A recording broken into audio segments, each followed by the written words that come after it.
Games take a big part in our lives, especially the things that help us on our journeys into them. I mean, nowadays we have all kinds of things like swords, guns, and, well, it seems like more guns. But even if these things may prove worthwhile overall, some of them are just not even that useful in the first place. And this, my friends, is the top 10 most useless things in video games. Take in mind, this is all personal opinion, and not to mention, all of it will not be items or gadgets. Some may be characters, and some may be others. Please enjoy. Please do not sue on behalf of a misleading title.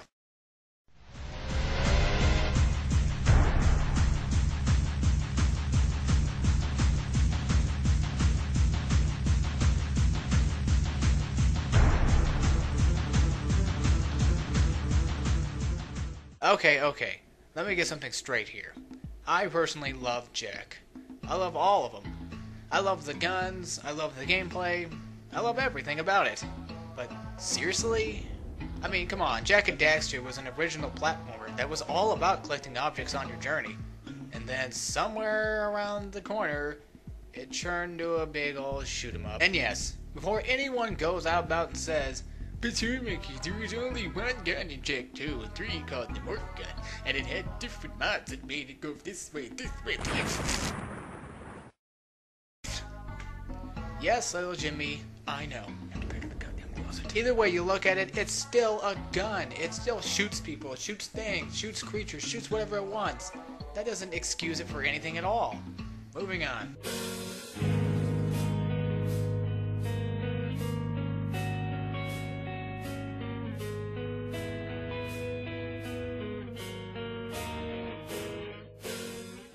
Silent Hill is my favorite horror series of all time. And Silent Hill 3 is my favorite of the whole bunch. Mainly because it has my favorite character on there, who goes by the name of Heather. I really like Heather. She's a smart, beautiful, talented young lady. Unlike some people in the Silent Hill series. Now let me be clearly honest with you. Silent Hill had a lot of good character depth to it too. I personally liked Alex, and I also liked Murphy from Downpour. But if there's one thing I have to say, it's the monsters that make Silent Hill so amazing as well. I mean, look at that nurse's eyes. Yeah, that. Getting back on topic, there is one thing in Silent Hill that I just didn't understand at all. But I thought it was kind of a comical joke, to be honest at first, but it really wasn't. It was an actual legit item. This is what you call the walnut. Now, how the hell did a walnut get lost in Silent Hill in the first place? I mean, come on, little man. You're a little lost and you're a little farther away from home than you should be. Go back to your mama. Go back. Okay. And being a fan of nuts, this one had only one use to it at all. It carried a moonstone. You know, the moonstone that evolves certain kinds of species of Pokemon? Yeah, that one. Now, after you get the said moonstone, and you get a Skitty on your journey as well, it eventually evolves into a Delcatty. And yeah, that's just about all the nut really does. Nothing less, nothing more. Moving on to the next.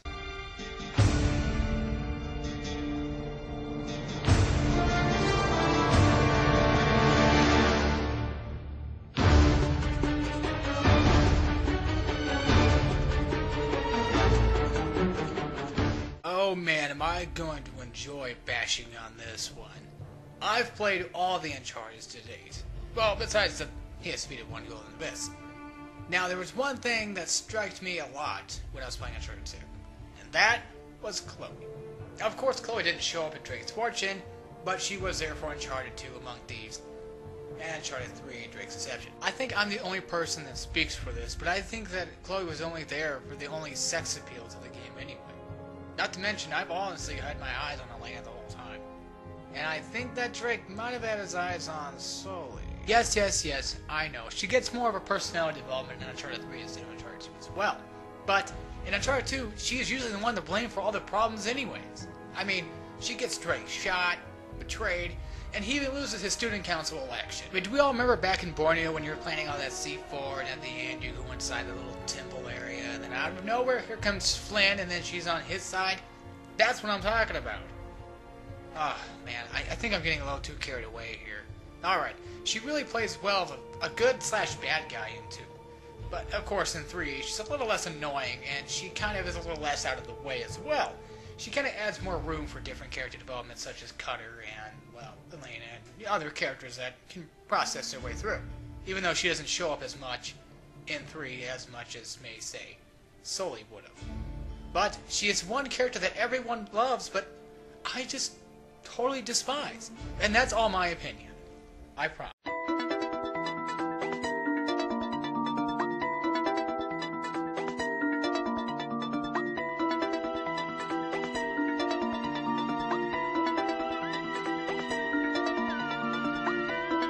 Alright, let's be honest here.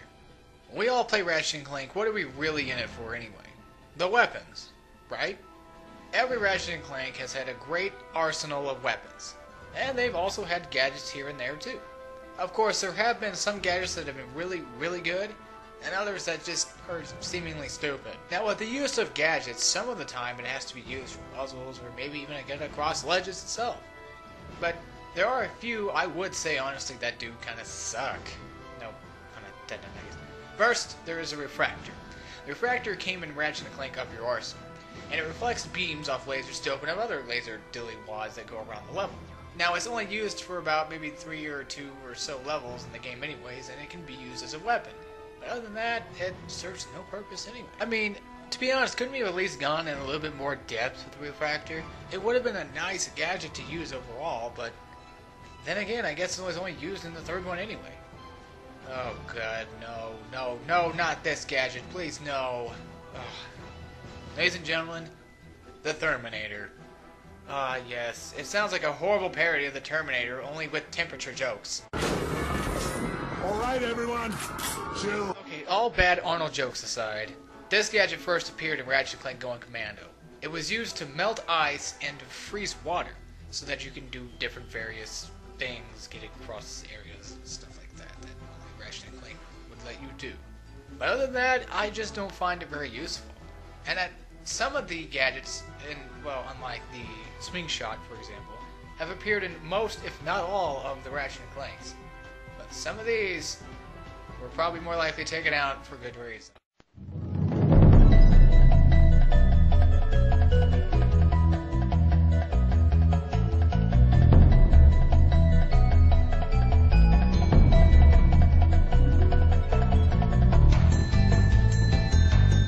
Now you all know how much I love Spyro the Dragon. This was in my childhood. This was a nostalgic event for me to go back and play it again. I liked Spyro 1, 2, and I kinda liked 3, but it seemed that at Spyro's peak of gaming, Insomniac thought it would probably be a good idea to throw in some new characters for Spyro 3. Only they put a little for too many. All the characters introduced in the game go by the name of Sheila, Sergeant Bird, Bentley, and a crazy monkey probably hyped up on all the cocaine he's probably had. Sounds like another monkey I know. One that smells like crap. Nah, not possible. Anyway, I do on account like Bentley, and I really do like Sergeant Bird. I don't know why people always hated Bentley for her. I mean, if anybody, I really hated Agent 9. And I didn't really like Sheila that much. Sparks was okay to play as. But you know, Hunter would have been nice to play. Oh, wait. Yeah, they already did that in Spyro. Never mind. While the idea of more characters is nice and all, that damn monkey won't ever stop talking. And I thought Moneybags was annoying. Sheesh. Prove me wrong. To be honest, I mean, nothing wrong with Insomniac choosing this idea in the first place. It's just the fact of having an overkill of characters is just too much, guys. I mean, come on. I like the idea of one character being set to a world, but other than that, they're really just kind of in the way. And I would like to honestly see Bentley again, but maybe I'm just thinking way too hard.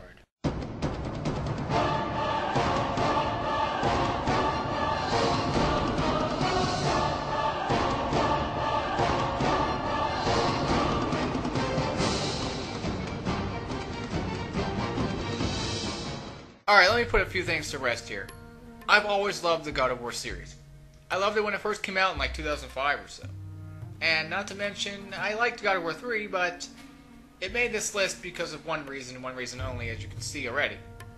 Yeah, that's Hermes boots. Yeah. I liked the idea of Hermes boots, and I liked the idea of getting Hermes boots, but using them in combat isn't really likewise or even good, so basically it's useless. I'll tell you why. Now, his shoes may seem to have some use, but trust me, it's just as useful as listening to a mariachi band at night. What does this have to do with anything? Nothing. Absolutely nothing. Just like Hermes' boots. Oh geez, look at me, I can go from side to side of the screen and knock up dozens of soldiers in one bound. I can't do that while evading. Nope, not at all. Wait a minute. Now when I first acquired these boots and got it with me, I felt a sense of nice dedication to them, as if they were as shiny as Cinderella's glass Nikes. Yeah, I didn't get that joke either, trust me. But in all likeness, his boots are nice and a little fun to play with, but provide Kratos with little to no help whatsoever. And not to mention, there are way more better useful items in God of War 3 than these in any way. The best use I can find for these is maybe wall running or maybe getting from side to side to fight off combat. But other than that, I don't see anything. And to mention, I don't think Kratos needed help anyway.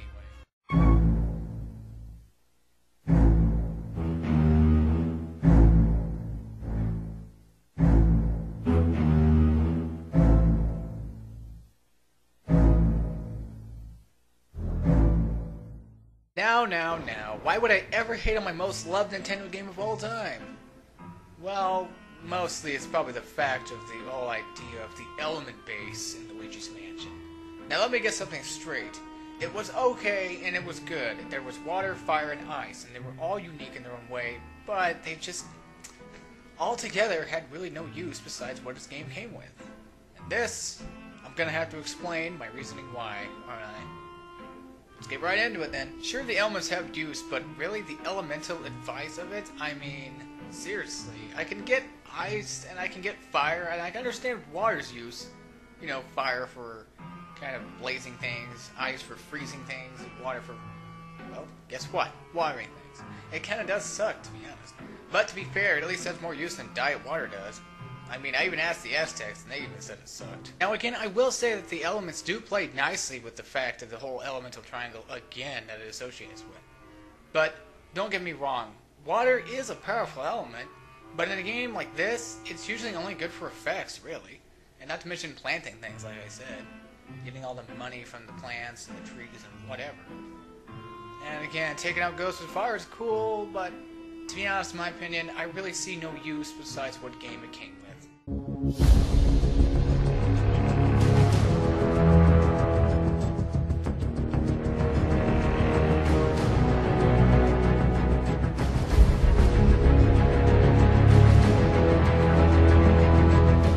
Admittedly, we all know that Robin is cool in Arkham City.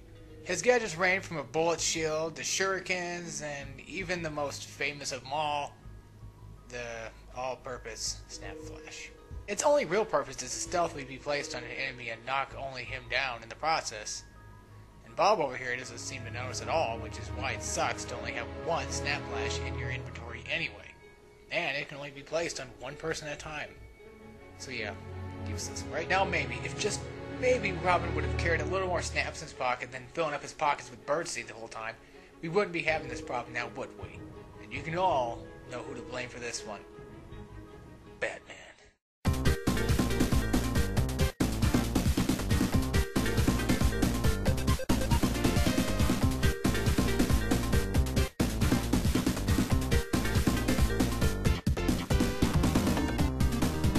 Tails, enough said. Moving on. Oh, alright, I'll do a legit opinion. Sheesh, quit pushing on me. Alright, well, where do I get started then? Okay, let's see, the farthest back I can remember about Tails was on Sonic the Hedgehog 2 attacked to kill robots and giant lasers that would pew pew pew! Oh boy, those were the days. I remember when I was a kid in Sonic the Hedgehog 2, they added Tails for a co-op reason. Of course, this barely worked out considering all the Red Bull Sonic drinks in the first place is a little too much for our little furry friend to handle. He can't keep up at all. That's what I'm getting at. For people who didn't know. Go on! Of course, with the arrival of Sonic Adventure on the Dreamcast, everything worked out in the end. But was it really enough? Kind of. But there is one use I found with Tails. He can die for you.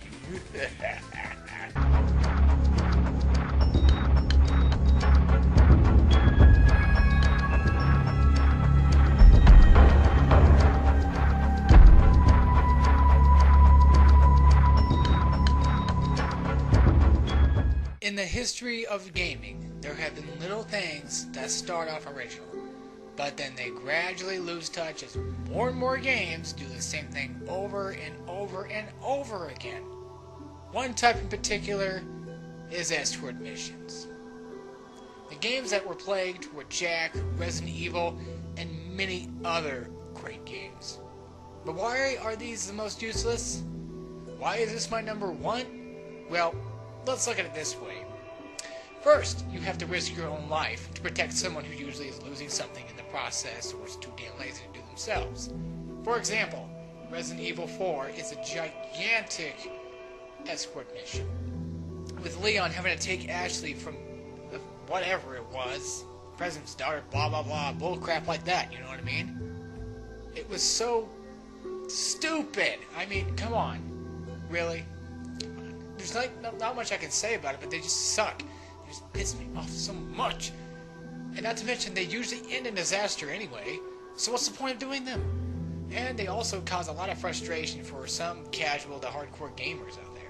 Especially if you're playing on a harder difficulty, they can usually end up getting you really, really frustrated. And I am definitely not an exception to this rule. I hate these missions with a passion. This is just redundantly stupid. Well, of course, you know, especially since Resident Evil 4 is one of the biggest escort mission games anyway, but I'm not going to go ahead and target that exactly. There are a lot of games that do it, but this is just one of the biggest well-known escort mission games. Thank God I got that out of the way. And you know what I say to all the game designers who think that this ever-so-lasting idea is good? Well, in my eyes, you get a banana sticker for my lack of appreciation. Thank you, game designers, for making the worst idea to ever come to gaming, ever. This has been my top 10 useless things in video games. Hey, thank you all for watching my first ever done top 10 video. Remember, this was my first.